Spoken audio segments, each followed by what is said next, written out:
Honorable Reverend Captain Wilson Atire nagira ngo abazire kuconoza nukoreka ngo tibakine wire babana babo ekiretire binje bakora batine njesho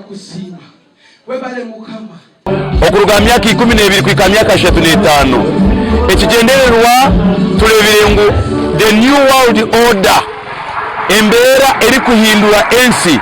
eri kutagetinga bemyeto conference je tunajegamu bategesa umutimiseo yo kubanje shurina urwakana hataje umuntu wena wagaye busigaza ubwanje kureka mbe cyo kureberaho tweze ko kwase ibintu byose tukabereka tukabitambisha munonga kusinga bikoresho turimo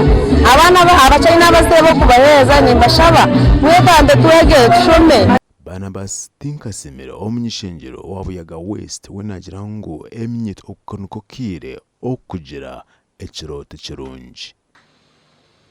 abana abato young people haliho ekintu ekibetaga vision murareba kiraruga mu mesho halisha wayemerera batiya urabona reba kakuriya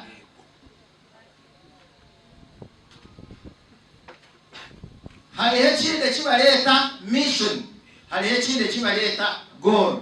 abana ni mareba bingi mukiri bato mu mashomero